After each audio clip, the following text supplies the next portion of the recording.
ಪರಿಷತ್ ಕಲಾಪದಲ್ಲಿ ಪರಿಷತ್ ಸಭಾನಾಯಕನ ಘೋಷಣೆ ಮಾಡಲಾಗಿದೆ. ಸಿಎಂ ಡಿಕೆಶಿ ಅವರಿಂದ ಸಭಾನಾಯಕರ ಘೋಷಣೆ ಪತ್ರ ರವಾನೆಯಾಗುತ್ತೆ. ಆನಂತರ ಸಿಎಂ ಪತ್ರವನ್ನ ಓದಿ ಸದನಕ್ಕೆ ಮಾಹಿತಿಯನ್ನ ಕೊಡ್ತಾರೆ ಸಭಾಪತಿ ಪುಟ್ಟಣ್ಣ.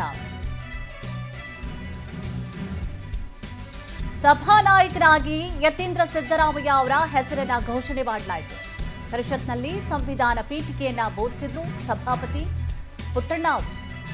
ಅಗಲಿದ 13 ಗಣ್ಯರಿಗೆ ವಿಧಾನ ಪರಿಷತ್ನಲ್ಲಿ ಸಂತಾಪ ಸಲ್ಲಿಕೆ ಮಾಡಲಾಯಿತು.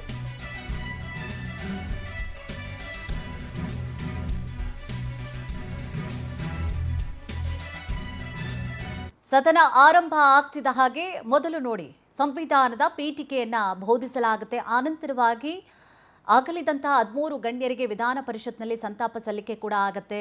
ಅನಂತರ ಸಿಎಂ ಡಿಕೆಶಿ ಅವರಿಂದ ಸಭಾನಾಯಕರ ಘೋಷಣೆಯ ಪತ್ರ ಕೂಡ ರವಾನೆ ಆಗುತ್ತೆ.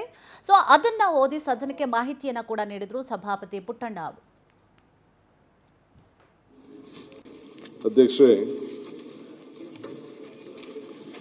ನನಗೆ ನಮ್ಮ ಪಕ್ಷ,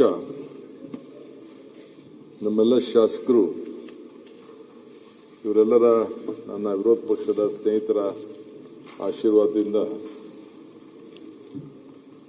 ಮೊದಲೇ ಬಾರಿಗೆ ಬಹಳ ವರ್ಷದ ನಂತರ ಈ ಸ್ಥಾನ 29ರಂದು ಬೆಂಗಳೂರಿನ ಜನಿಸಿದ್ದ ಶ್ರೀಯುತರು ಬೆಂಗಳೂರಿನ ಬಸವನಗುಡಿಯ ನ್ಯಾಷನಲ್ ಕಾಲೇಜಿನಲ್ಲಿ ಮಧ್ಯಂತರ ಶಿಕ್ಷಣ ಪಡೆದಿದ್ದು, ಬೆಂಗಳೂರಿನ ವಿಲಿಯಂ ಕ್ವಾನ್ ಜಡ್ಜ್ ಪ್ರೆಸ್ನಲ್ಲಿ ಸಹಾಯಕ ಸಂಪಾದಕರಾಗಿ ಪತ್ರಿಕೋದ್ಯಮದಲ್ಲಿ ತಮ್ಮ ವೃತ್ತಿ ಜೀವನ ಪ್ರಾರಂಭಿಸಿದ್ದರು.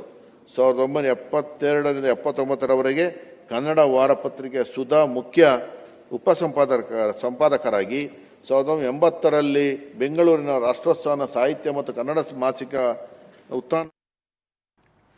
ಪರಿಷತ್ನಲ್ಲಿ ವಿಪಕ್ಷ ನಾಯಕನ ಪಕ್ಕದಲ್ಲೇ ಹೊರಟ್ಟಿ ಅವರಿಗೆ ಸೀಟ್ ನೀಡಲಾಗಿದೆ. ವಿರೋಧ ಪಕ್ಷದ ಮೊದಲ ಸಾಲಿನ 3ನೇ ಸೀಟ್ ಇವರದಾಗಿದೆ.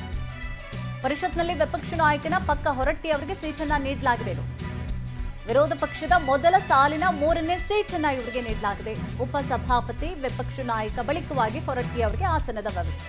ಹಿರಿಯ ಸದಸ್ಯರಾಗಿರುವಂತಹ ಕಾರಣವಾಗಿ 3ನೇ ಆಸನದ ವ್ಯವಸ್ಥೆಯನ್ನ ಮಾಡಲಾಗಿದೆ. ಪರಿಷತ್ನಲ್ಲಿ ವಿಪಕ್ಷ ನಾಯಕನ ಪಕ್ಕದಲ್ಲೇ ಹೊರಟ್ಟಿ ಅವರಿಗೆ ಸೀಟ್ ವ್ಯವಸ್ಥೆಯನ್ನ ಕೂಡ ಮಾಡಲಾಗಿದೆ. ವಿರೋಧ ಪಕ್ಷದ ಮೊದಲ ಸಾಲಿನ 3ನೇ ಸೀಟ್ ಇವರದಾಗಿದೆ.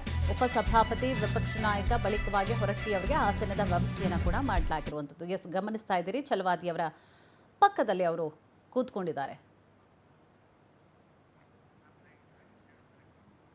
ಇದೇ ವಿಚಾರ ಸಂಬಂಧವಾಗಿ ಹೆಚ್ಚಿನ ಮಾಹಿತಿಯನ್ನು ಕೂಡ ನೀಡ್ತಾ ಹೋಗ್ತಾರೆ ನಮ್ಮ ಪ್ರತಿನಿಧಿ ಆನಂದ್. ಈ ಹಿಂದೆ ಕೂಡ ಇದೇ ರೀತಿಯಾಗಿ ಅಥವಾ ಏನು ಪಕ್ಷದಲ್ಲಿ ಹಿರಿಯ ನಾಯಕರಾದವ್ರಿಗೆ ಈ ರೀತಿಯಾಗಿ 3ನೇ ಆಸನದ ವ್ಯವಸ್ಥೆಯನ್ನು ಕೂಡ ಕಲ್ಪಿಸಲಾಗಿತ್ತಾ ಅಥವಾ ಇದೇ ಮೊದಲನೇ ಬಾರಿನ ಅಥವಾ ಕಲ್ಪಿಸಿದ್ರು ಕೂಡ ಯಾಕಾಗಿ, ಏನಿದೆ ಮಾಹಿತಿ?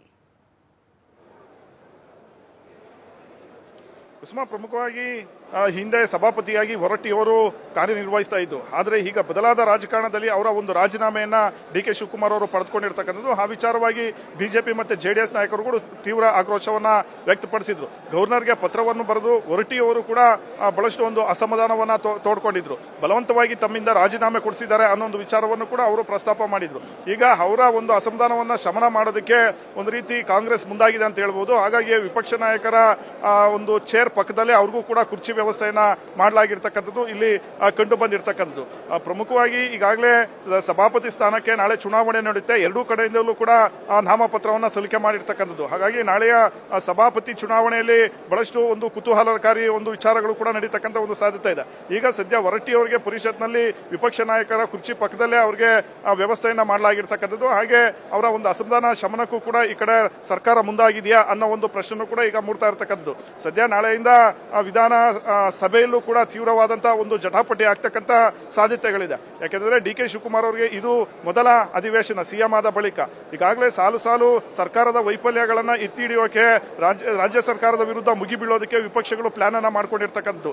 ಒಂದು ಕಡೆ ರಾಜ್ಯದಲ್ಲಿ ಬರಗಾಲ ಇದೆ, ಬರ ನಿರ್ವಹಣೆಯಲ್ಲಿ ಸಂಪೂರ್ಣವಾಗಿ ಸರ್ಕಾರ ವಿಫಲ ಆಗಿರ್ತಕ್ಕಂಥದ್ದು. ಜೊತೆಗೆ ಕಾವೇರಿ ವಿಚಾರದಲ್ಲೂ ಕೂಡ